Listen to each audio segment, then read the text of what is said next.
Hello everyone, welcome to Hajela IAS. Last class में हमने क्या देखा था? Missile system of India.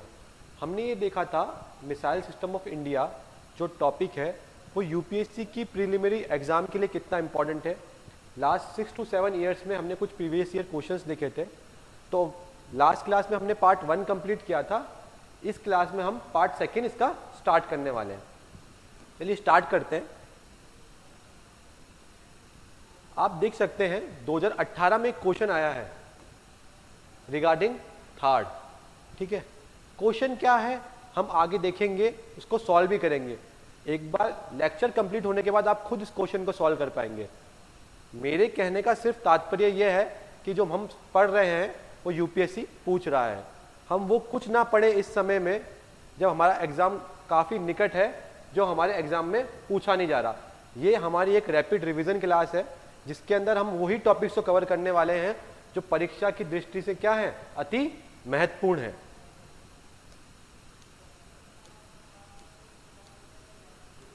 हमने देखा थार्ड पे क्वेश्चन था, अब बराक मिसाइल पे भी क्वेश्चन है।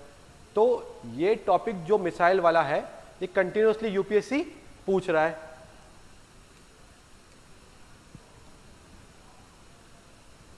चलिए स्टार्ट करते हैं।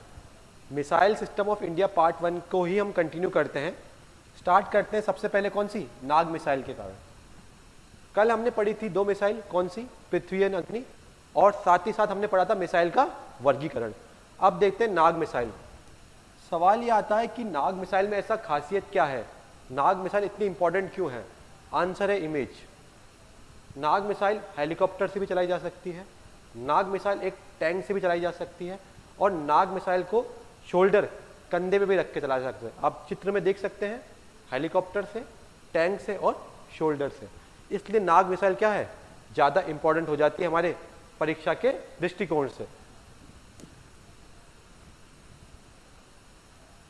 अब देखिए, जो नाग मिसाइल है हमारी,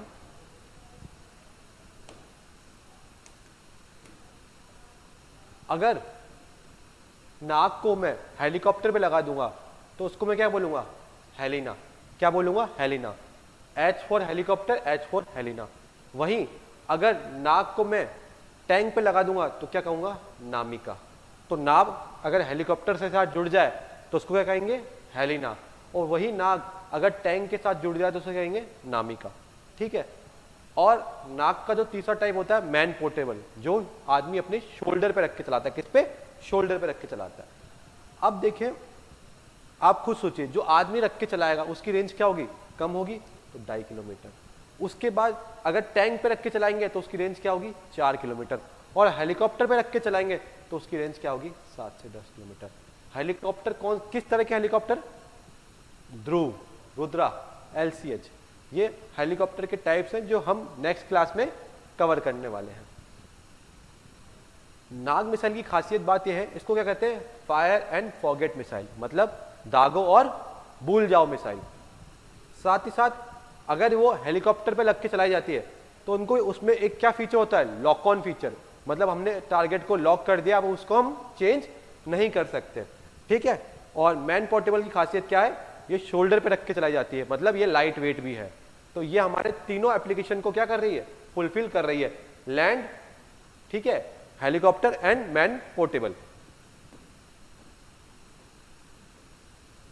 अब हम आते हैं हमारी सबमरीन्स पे। हमने अभी बात देखा लैंड एयर दोनों देखा, अब हम पानी पे आते हैं। पानी के लिए हमारे पास कौन सी है, Indian submarine launch ballistic missile. इसके अंदर हमारे पास, आपको याद रखना है, सिर्फ ऐसी 2 ही मिसाइल है जो हमारी किससे, सबमरीन से लाई जाती है। किससे, सबमरीन से। कौन कौन सी, K-15 जिसको हम सागरिका के नाम से भी जानते हैं, और दूसरी K-4। तो ये 2 ऐसी मिसाइल है जो हम सबमरीन से चलाते हैं। K-15 की जो रेंज है वो कितनी है, 750 किलोमीटर, और K-4 की कितनी है, 3500। 4 से 4000 याद कीजिए और उसमें 500 कम कर दीजिए, तो कितनी, 3500। इसके बाद खासियत क्या है, इसमें हमारे न्यूक्लियर, साथों साथ कन्वेंशनल, न्यूक्लियर मतलब परमाणु बम, साथ ही साथ जो परंपरागत बम होते हैं जैसे नॉर्मल गोला बारूद, दोनों कवर की जा सकते हैं, दोनों को कैरी कर सकती है।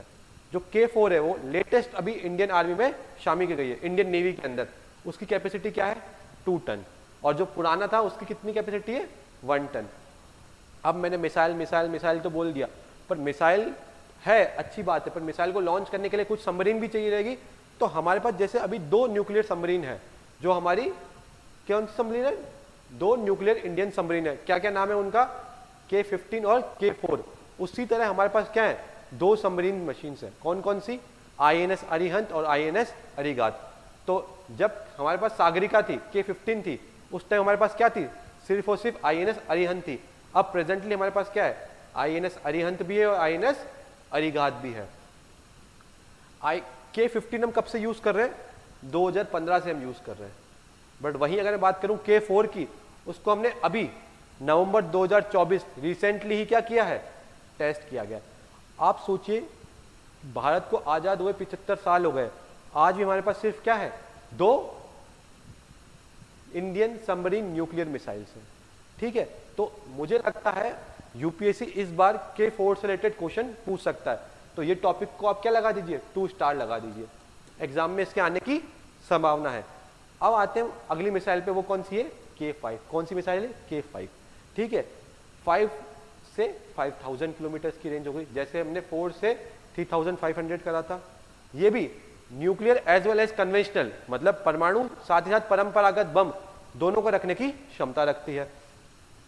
ठीक है, और बट अभी क्या है? ये अंडर डेवलप्ड है, अभी हमारे पास नहीं है। अभी कौन सी है? अगर एग्जाम में आ जाए, क्या अभी हमारे पास 3 न्यूक्लियर मिसाइल्स हैं? नहीं। कौन कौन सी? K15 और K4। सिर्फ हमारे पास अभी ये 2 ही न्यूक्लियर मिसाइल्स हैं।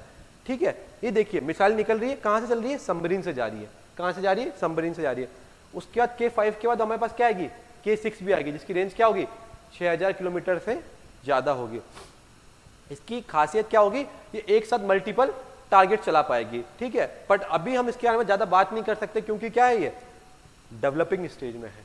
क्या पता आज हम कुछ और पढ़े, कल को उसमें कुछ और चेंजेस हो जाए। ठीक है, साइंस एंड टेक्नोलॉजी की खासियत ये है कि ये दिन प्रतिदिन क्या होती है? बदलती रहती है। अभी हमने मिसाइल्स देखा, तो मिसाइल इस सबमरीन पे रहती है। तो हमारे पास कौन सी 2 मिसाइल 2 सबमरीन? अरिहंत 2015 में हमने शामिल करी, और INS अरिघात नवंबर 2024 में। तो आप अरिघात को भी क्या कर दीजिए? इंपॉर्टेंट मार्क कर दीजिए। INS अरिघात भी हमारे लिए क्या हो जाती है? इंपॉर्टेंट हो जाती है।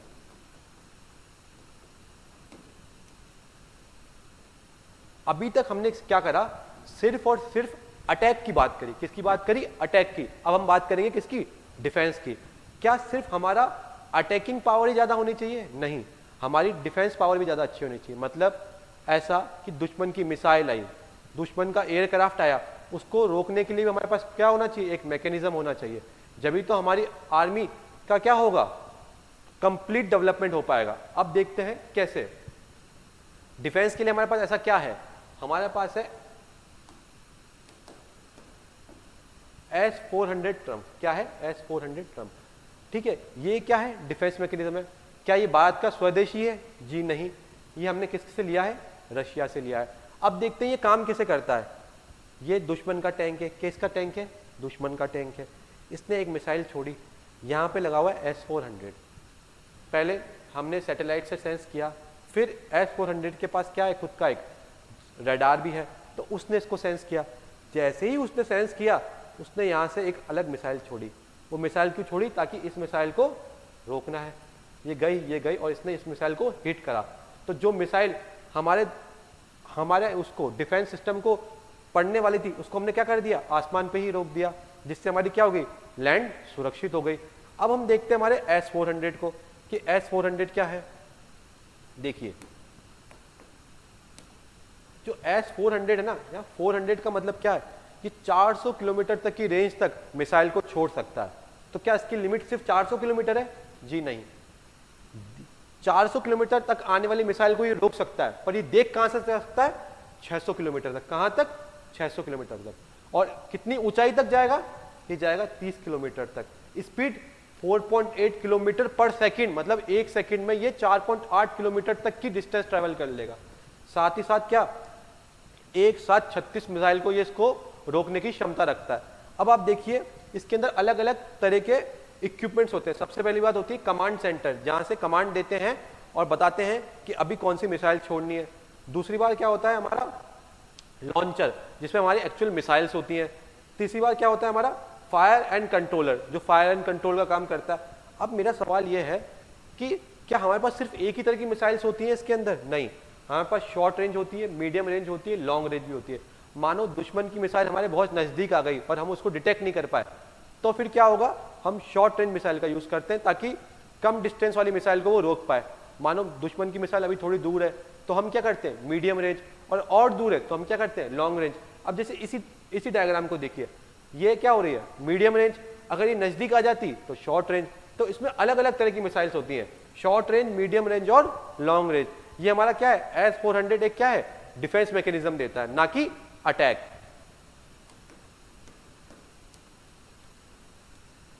अब हम ये देखते हैं कि जो हमारा ये डिफेंस मैकेनिज्म है ये बाकी कंट्रीज से कितना अच्छा है और उनकी तुलना में कैसा है। ये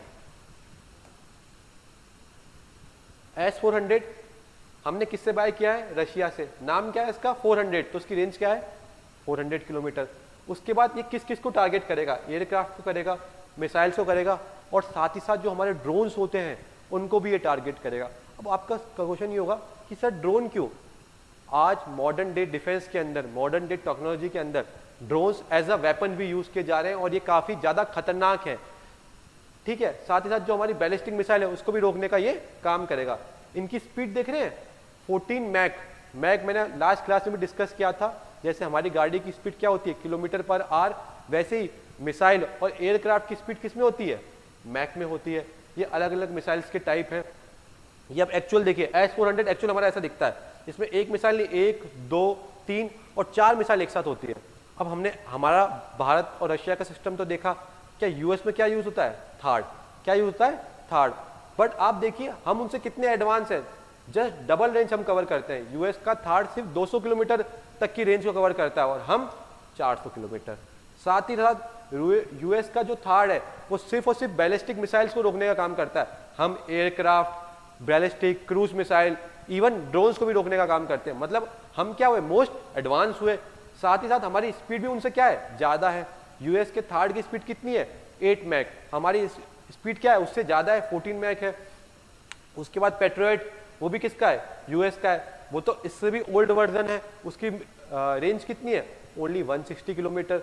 उसके बाद वो किस किस को रोक पाता है, एयरक्राफ्ट और क्रूज मिसाइल को, स्पीड और कम है। सिमिलरली अगर मैं चाइना की बात करूं, चाइना के पास कौन सा है HQ-9, उसकी रेंज कितनी है 200 किलोमीटर। और साथ ही साथ क्या किस किस को रोकेगा, एयरक्राफ्ट और मिसाइल्स को रोकेगा। उसकी भी स्पीड देखिए कितनी है मैक 4.2। अब आपको मैं एक रोचक कहानी बताऊं, आप चाइना का HQ-9 देखते हैं तो आप सोचते हैं वाह यार चाइना का HQ-9, भारत के पास तो ऐसा कुछ नहीं है। मैं आपको सच्चाई बता दूं, ये HQ-9 और कुछ नहीं S-200 ही है, जो चाइना ने किससे रशिया से लिया है, उसका नाम चेंज करके क्या कर दिया है HQ-9। चलिए अब एक क्वेश्चन कर लेते हैं S-400 पे, क्योंकि S-400 क्या है हमारा डिफेंस सिस्टम के लिए काफी इंपॉर्टेंट है। तो देखते हैं जो S-400 सिस्टम है, ठीक है, वो क्या यूनाइटेड स्टेट ने डेवलप किया है? जी नहीं। हाँ, वो long range surface to air तो है। स्टेटमेंट अगर यहां तक होती तो डेफिनेटली क्या होती, करेक्ट होती। बट क्या वो यूनाइटेड स्टेट ने डेवलप किया है? नहीं, तो ये ऑप्शन हो गया गलत। अगर बात करूं अगली स्टेटमेंट की, वो क्या है कि ये बैलिस्टिक मिसाइल, क्रूज मिसाइल और स्टील्थ एयरक्राफ्ट सबको रोकने का काम करता है। जी हाँ, तो इस क्वेश्चन का आंसर क्या हो जाएगा ओनली 2। अब एक और हम देख लेते हैं मिसाइल बराक 8, जिस अकॉर्डिंग S-400 है वैसे ही क्या है बराक 8, क्या है बराक 8। अब जो बराक 8 है वो हमने किसके साथ मिलकर बनाया है, रशिया। तो जैसे इंडिया में क्या है DRDO है, तो रशिया की भी स्पेस एजेंसी और एरोस्पेस एजेंसी, उसका नाम क्या है इजराइल एरोसेल इंडस्ट्री, रशिया की नहीं सॉरी इजराइल की। एक बार करेक्ट करना चाहूंगा, जो बराक है वो किसने मिलकर बनाया है, इंडिया और इजराइल ने। तो इंडिया का कौन DRDO और इजराइल का कौन, इजराइल एरोस्पेस इंडस्ट्री लिमिटेड, इसने मिलकर बनाया है। ये भी क्या करेगा सरफेस टू एयर जो दुश्मन से हमारे को मिसाइल्स आ रही हैं, एयरक्राफ्ट आ रही हैं, उनको रोकने का काम करेगा। कौन कौन यूज करेगा? Indian navy, Indian air force, Israeli navy, ये इसको यूज कर पाएंगे। ये जॉइंट प्रोजेक्ट है, जॉइंट वेंचर है, किसका? इजराइल और इंडिया का। बराक के अलग अलग वेरिएंट है, जैसे बराक 8, बराक 8 एक्सटेंडेड वर्जन। उसके बाद मैं अगर बराक की रेंज की बात करूं तो बराक की रेंज कितनी होती है? 70 किलोमीटर होती है। और बराक की स्पीड कितनी है? 2 मैक। जैसे हमारा आईफोन होता है, आईफोन 12, 13, 14, वैसे ही बराक की रेंज बढ़ती गई। बराक 8 आया, बराक 8E आ रहा है, मतलब बराक 8 एक्सटेंडेड रेंज आया। उसके बाद अगर मैं आऊँ गाइडेंस सिस्टम की बात करूँ तो हाँ, ये जीपीएस से कंट्रोल होगा, ये आपके इंफ्रारेड, रेडियो सिग्नल, इन सब से क्या किया जा सकता है? इसको कंट्रोल किया जा सकता है। इसमें किस तरह के बम रखे जाएंगे? इसमें न्यूक्लियर एज वेल एज जो हमारे कन्वेंशनल रहते हैं, दोनों तरह के बम रखे जा सकते हैं। ठीक है, प्लेटफॉर्म चाहे आप नेवी से चला लो चाहे लैंड से चला लो, किसी से भी इसको हम क्या कर सकते हैं? चला सकते हैं। और उसके बाद इसमें क्या है, इसकी खासियत और क्या है? जैसे हमने देखा होगा, हम एग्जाम हॉल में जाते हैं तो एक जैमर लगा होता है, सेम इसी तरह इसमें भी क्या लगा होता है? एक जैमिंग डिवाइस लगा होता है। अभी तक हमने सिर्फ और सिर्फ कौन सी मिसाइल्स पढ़ी है? Ballistic missile. अब हम देखते हैं हमारी क्रूज मिसाइल। बैलिस्टिक मिसाइल की आप इमेज देखिए, बैलिस्टिक मिसाइल दिखती कैसी है? बैलिस्टिक मिसाइल कुछ इस तरह दिखती है। Sorry, cruise missile. अभी तक हमने कौन सी देखी है? अभी तक हमने देखी है हमारी बैलिस्टिक मिसाइल। अब हम कौन सी देख रहे हैं? हमारी क्रूज मिसाइल। और ब्रह्मोस, तो ब्रह्मोस कुछ इस तरह की दिखती है।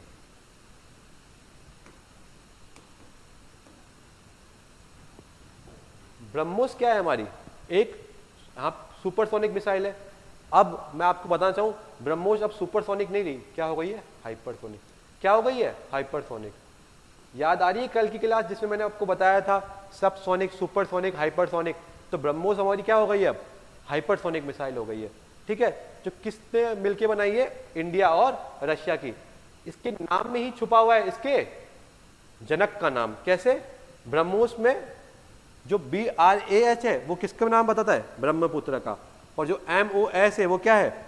Moskva river of Russia. तो रशिया की मॉस्कोवा रिवर और इंडिया की ब्रह्मपुत्र रिवर, ये दोनों मिलकर क्या बनाते हैं? हमारी ब्रह्मोस मिसाइल। ठीक है, अभी तक हमने जितनी मिसाइल पढ़ी थी कौन सी थी? बैलिस्टिक। ये हमारी कौन सी मिसाइल है? Cruise missile. जनरली हमारे पास दो ही ऐसी क्रूज मिसाइल है जिसको हम ज्यादा फेवर करते हैं, जैसे जिसको हम ज्यादा यूज करते हैं। वो कौन सी है? ब्रह्मोस और दूसरी कौन सी? निर्भया। तो ब्रह्मोस और निर्भया मिसाइल, ये दो ऐसी मिसाइल हैं जो हम करंटली यूज कर रहे हैं। ठीक है, अब हम एक बार देख लेते हैं ब्रह्मोस के डिफरेंट वेरिएंट्स कि ब्रह्मोस के अलग अलग वेरिएंट क्या हैं।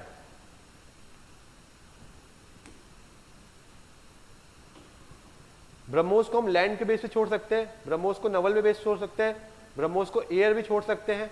ठीक है, ब्रह्मोस का एक एक्सटेंडेड रेंज भी है, BrahMos next generation, BrahMos submarine. तो जैसे जैसे हम क्या करेंगे? एडवांस होते जाएंगे तो ब्रह्मोस की रेंज क्या होती जाएगी? बढ़ती जाएगी। जैसे हमारा मैंने बताया एंड्रॉयड के डिफरेंट वर्जन होते हैं, जैसे जैसे नया वर्जन आता है वो ज़्यादा फास्टर होता है, उसका कैमरा और बेटर होता है, सेम उसकी रेंज बढ़ती जाएगी और उसकी स्पीड भी इंक्रीज हो जाएगी। तो ये ब्रह्मोस के डिफरेंट वेरिएंट्स है। सारे वेरिएंट्स जानने की जरूरत नहीं है, पर आप याद रखिएगा ब्रह्मोस आज के समय की मोस्ट एडवांस मिसाइल है। ये हाइपरसोनिक है, ये सबसे ज्यादा डिस्टेंस ट्रेवल करती है। तो मोस्ट एडवांस मिसाइल में से एक है कौन सी? ब्रह्मोस। और किसने मिलकर बनाई है? रशिया और भारत ने मिलकर बनाई है। अब दूसरी हमारे पास कौन सी मिसाइल है? निर्भया। तो दो ऐसी मिसाइल कौन सी हो गई? ब्रह्मोस और निर्भया, जो क्या है? क्रूज मिसाइल है। बार बार मैं इस वर्ड पे जोर क्यों डाल रहा हूं, क्रूज मिसाइल, बैलिस्टिक मिसाइल? क्योंकि यूपीएससी ने 2023 में क्वेश्चन पूछा है। तो याद रखिएगा कि सिर्फ हमारे पास दो ही ऐसी क्रूज मिसाइल है जो हम यूज करें करंटली, कौन सी? ब्रह्मोस और निर्भया। ठीक है, निर्भया मिसाइल कुछ इस तरह की दिखती है। देखिए, ये है निर्भया मिसाइल हमारी। ठीक है,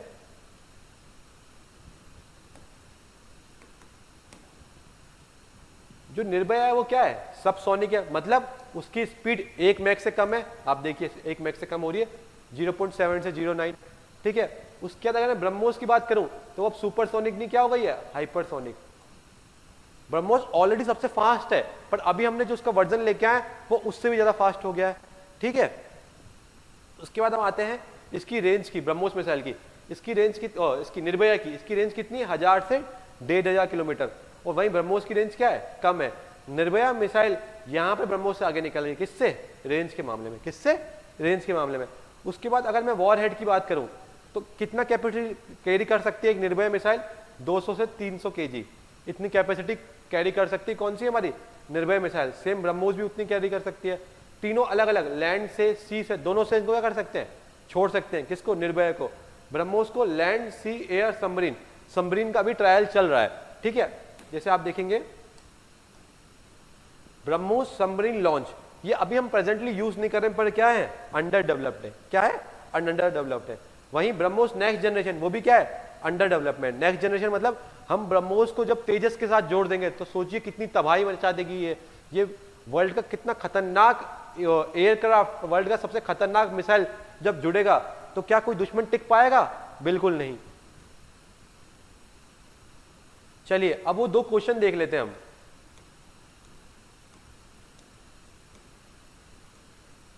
ये देखिए, हमने डिस्कस करा था थार्ड को, हमने कंपेयर करा था थार्ड को किससे, S-400 से, और हमने कहा भी था कि जो S-400 है वो क्या है, बेटर है, किससे, हमारे थार्ड से। थार्ड की हमने रेंज भी देखी थी कितनी, 200 किलोमीटर। तो इस क्वेश्चन का आंसर क्या हो जाएगा, एन अमेरिकन एंटी मिसाइल। आपको मैं इस वर्ड का मतलब बता जाऊंगा, एंटी। कहीं भी आप ये वर्ड एंटी देखें, एंटी मिसाइल, एंटी सबमरीन, मतलब ये क्या करेंगे, डिफेंस का काम करेंगी। मतलब अगर कोई दुश्मन की मिसाइल आ रही है उसको अगर रोकना है तो एंटी मिसाइल, अगर कोई दुश्मन की सबमरीन आ रही है तो क्या हो जाएगी, एंटी सबमरीन। तो इस क्वेश्चन का आंसर हो जाएगा सी। इजराइल रडार सिस्टम का नाम क्या था, बराक, हमने पढ़ा था। साथ ही साथ इंडिया का कोई इंडिजिनस है क्या, अभी तक हमने कोई इंडिजिनस नहीं बनाया, पर हम क्या यूज करते हैं, S-400। ठीक है बच्चों, चलिए अब 2008 में क्वेश्चन आया था किसके रिगार्डिंग, बराक मिसाइल के रिगार्डिंग। बराक मिसाइल कैसे दिखती है, कुछ इस तरह की दिखती है बराक मिसाइल, ठीक है।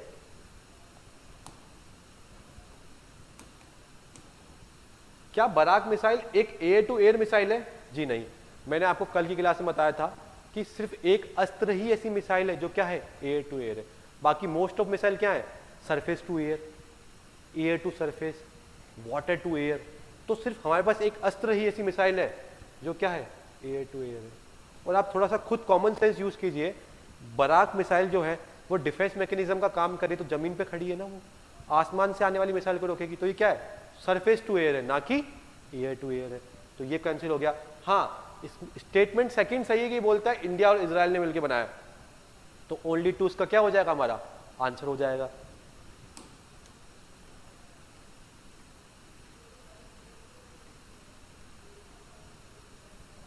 ठीक है, तो आज का क्लास हम लोग यहीं एंड करते हैं। नेक्स्ट क्लास में हम लोग क्या देखने वाले हैं, हम एयरक्राफ्ट देखने वाले हैं। उससे रिलेटेड भी यूपीएससी ने 2024 में क्वेश्चन पूछा है, तो हमको वो देखना ही है। वो टॉपिक, कल का टॉपिक भी आज के टॉपिक जितना ही इंपॉर्टेंट होने वाला है। एक और चीज, आपको इसका हिंदी और इंग्लिश पीडीएफ कहाँ मिलेगा, हजेला आईएएस के ऐप पे, साथ ही साथ हमारे एक टेलीग्राम चैनल पे। उसका लिंक कहाँ मिलेगा आपको, कमेंट सेक्शन में। आप वहां से वो टेलीग्राम चैनल ज्वाइन कीजिए, साथ ही साथ वो पीडीएफ को भी डाउनलोड कीजिए। Okay, thank you class.